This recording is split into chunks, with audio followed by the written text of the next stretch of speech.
Namo tassa bhagavato arahato samma sambuddhassa. The subject of the discourse today is Indriya, the faculty which simply means power base. This is a series. We have already had 2 or 3 discourses on this subject and we'll continue. Today we'll go further than what we have already discussed. Now I'll give you an example of what is meant by faculty. Faculty is to be seen in 2 ways. One, as a collective power base, and the other as an individual power base. Now, you see, all over the world today, the universities, colleges and so on, they have what is called faculty members or faculties.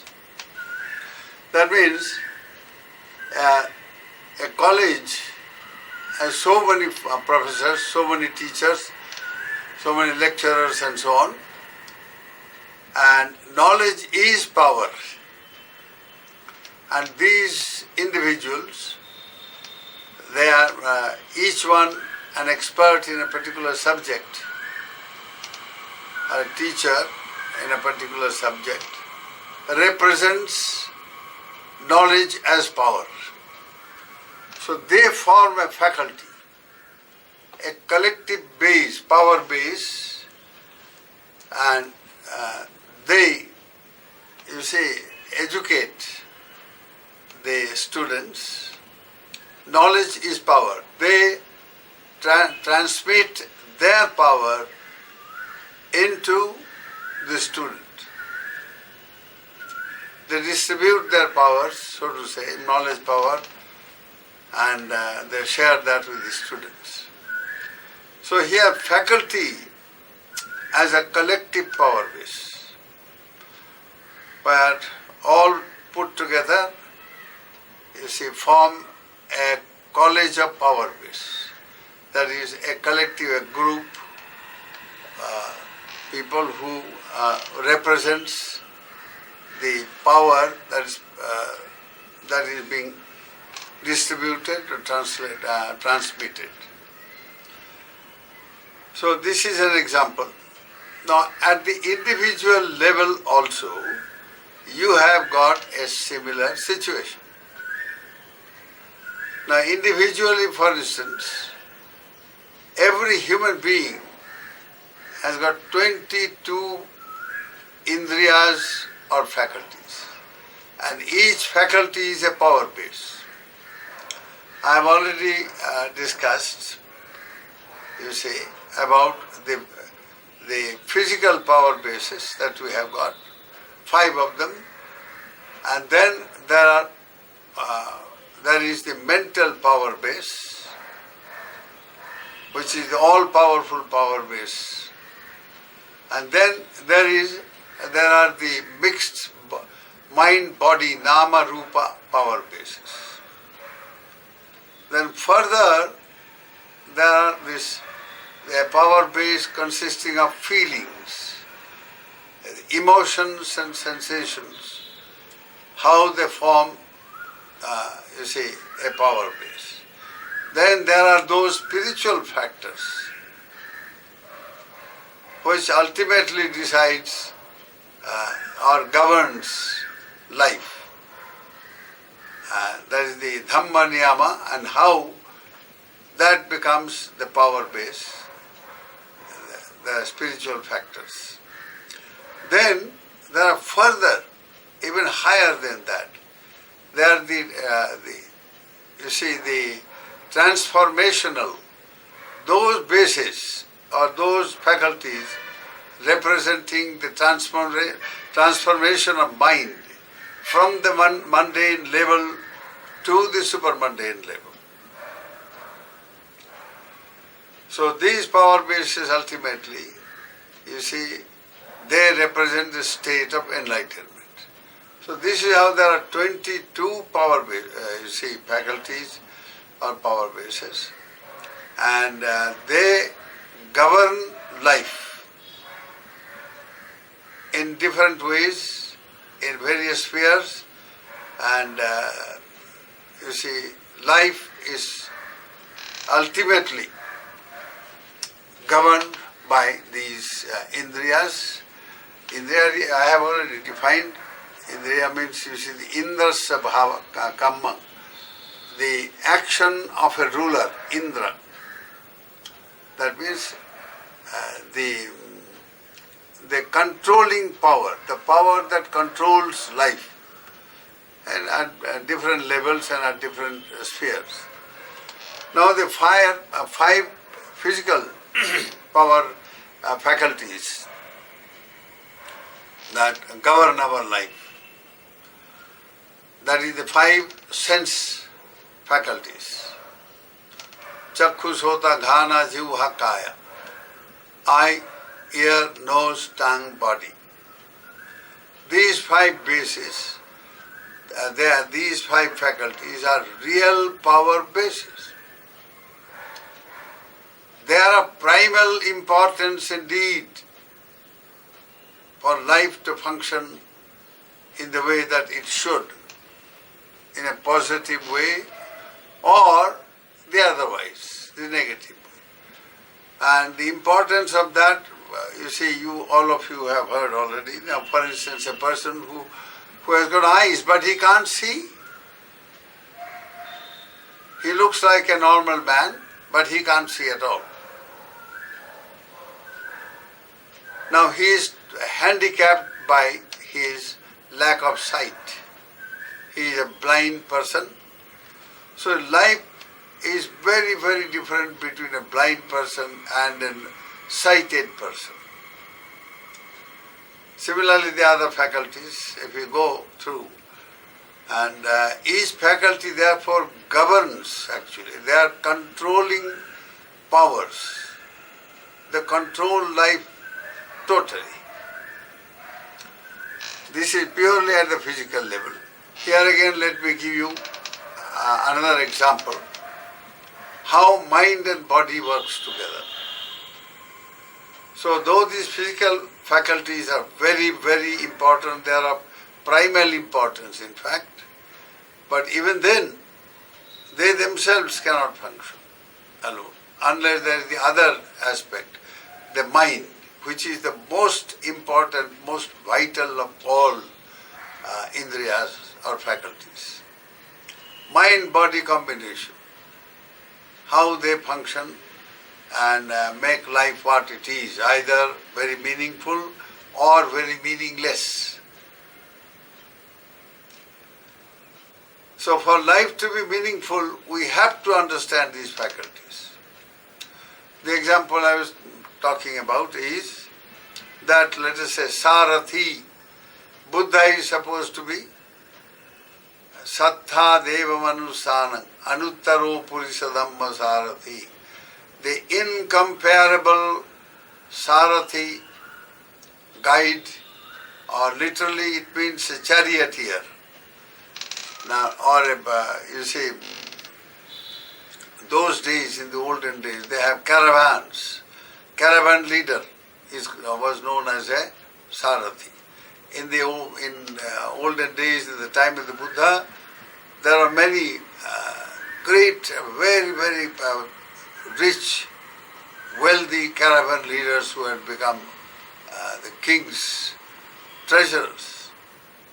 Now they own 500 or 1,000 or several thousand, carts, bullock carts or horse or ratha, chariot, etc.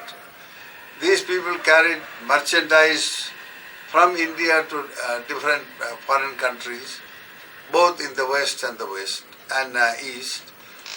And then while returning, they will bring merchandise from other countries and sell them here. So these merchant caravan leaders were very, very powerful individuals. they governed the economy of the country. And they were therefore respected highly, and they were called Sreshti, the most important people. Sreshta, Sreshti, the very preeminent people. And now the caravan leader is the head of a group of merchants. Let us say there are 30, 40, say 500 caravan means 500 merchants, each one owning a particular caravan. Well, modern, in terms of modern, we have these trucks. So there are merchants or people who are dealing with these trucks. They are carrying things from one part of India to the other. Hundreds and thousands of trucks they own. And these truck drivers, you see, they carry the merchandise. And the merchant who owns that particular truck, he will go with the driver and under the guidance of caravan leader or that, you see, the truck leaders. So these people sell things, they go from place to place and all that. Now, a Buddha is supposed to be a spiritual caravan leader, having attained to the very height, to the summit state of spiritual perfection. The Buddha is the teacher both of gods and men. And that is how he is an incomparable caravan leader, or you call him a pilot from one country to the other. Or you see, a truck caravan leader. So he guides, his whole the function is to guide merchants carrying merchandise from place to place, or resting places, or how they should behave, how collectively they will organize themselves in their venture of selling and buying, and all that sort of thing. The whole thing, he sort of guides, he governs. Now, an indriya can be viewed in that way, in a particular sphere. At the physical level, these 5 indriyas are of absolutely primal importance, that all of you know. And if we don't have a handle on them, how we can make our lives a miserable life indeed, meaningless life indeed.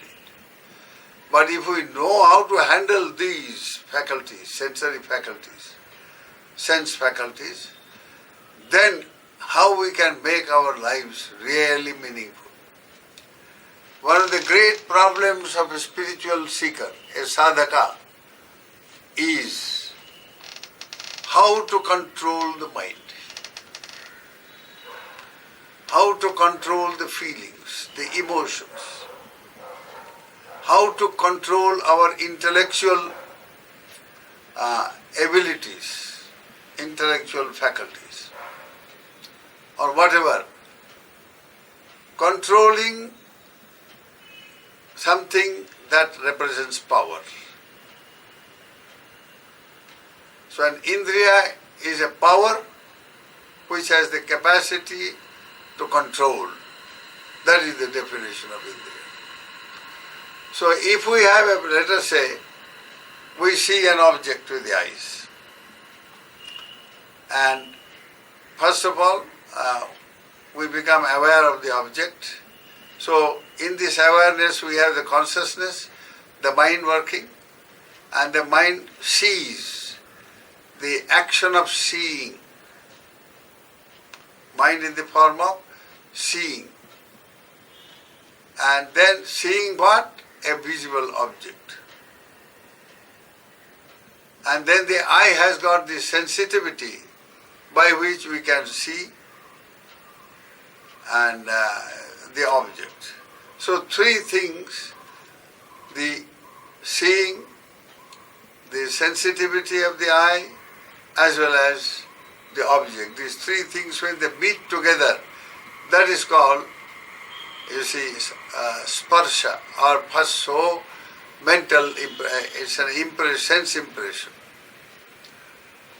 Now this sense impression simultaneously, as it occurs, simultaneously it brings about a certain feeling or a certain sensation. Now the feeling is either that object that you see, you immediately feel that it's a pleasant one or unpleasant or a painful. It brings a certain feeling. If it is an unpleasant sight, then you have a unpleasant feeling and sensation. And if it's a pleasant one, you have a very pleasant feeling. And based on this pleasant feeling or the otherwise, you see, you like it, therefore you crave for it. And when you crave it, you want to gratify, you want to enjoy it. Because you like it, it is pleasant. So and then out of this, when you say that it is a pleasant object and you recognize it, you sort of, from memory, you perceive it to be something worthwhile, desirable, and then a whole chain of thinking, associated thinking begins to operate. So this thinking leads to craving. And what you crave, that you cling to. You become attached to what you crave. And as soon as this attachment, bhava, begins to function, the process of, karma formation, karma formation also starts. You commit an action, a volitional action in the form of craving. Say, craving is kilesa, kilesa varta, and so also attachment. And then it brings about bhava, which means actual involvement in activity, in volitional activity. So what you crave and then you are attached to, that involves you in a process of becoming in the form of acting, a manokamma, a mentally committed action. Now this manokamma can again get translated into kaya karma or vachi karma, bodily action or verbal action. So the karmic process, with its potency to create a result, now has come into existence. First of all, it's like laying a deposit of karma in the psyche, in the mind. Now, as soon as you have performed this mental action, you have deposited a karmic energy, so to say, a karmic force into your psyche, into your world of mind. And the actual faculty which is the carrier of that is known as jivitindriya. The faculty, life faculty, or that vital faculty, you see, which determines our longevity or short life or various, all kinds of happiness and misery and all kinds of experiences that we have to meet in future, all that is determined by this karma. So you perform a karma, which simply means you have created your future existence. So where that karma is going to produce a result, that has been already formed by performing this action. So within our psyche, within our mind, we have innumerable karmic forces. You see, they are all accumulated karmas which have not yet produced a result and which are awaiting to produce a result in future. So this karma that you have committed, the Tibetan Tanka gives a very good example of that. A woman is in the motherly way. She is carrying a baby. but the baby is not visible. You see, first of all, it may be a few days old baby or a few weeks old baby, then few months old baby. So the only way you can see that the baby is there is the size of the mother's tummy. The bigger the tummy, it means the child is growing bigger. Then there is the process of parturition. That means the child comes out as a human being. So he is born in a particular plane, let us say in the human plane. So his karmic, involvement in the past, the karmas that he had performed, has now actually, it has given a result in the form of rebirth in the human plane.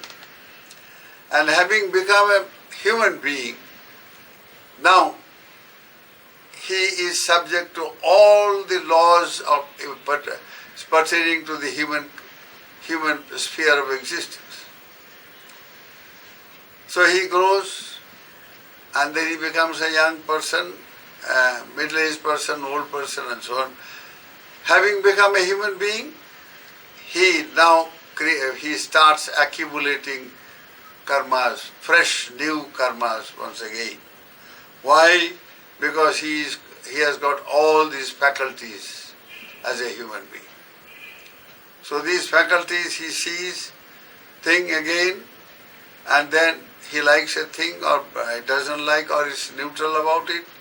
So his feelings very much affect his mind and his activities. Mental activity which gets translated into bodily and verbal activities. So this is how the story of samsara. Life after life after life, one keeps on coming and going. Being born, you again begin to accumulate karmas, and then at the end of life, these accumulated karmas, give rise to, they show in the form of rebirth in the next life. So now, the 5 indriyas I have told already, the physical indriyas, they perform in their own spheres. Each one is a sphere, is a world of existence, so to say, and packed with power. The power to live and to enjoy or to suffer, in a particular plane of existence, according to the karmas performed. So these indriyas are governing, they are the power which control life, these 5 physical indriyas.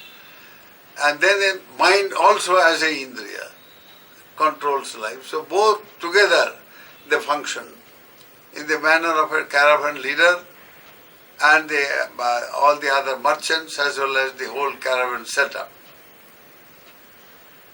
You can use the same analogy, for instance, between a boat and a boatman. The boatman is like the mind. The boat is the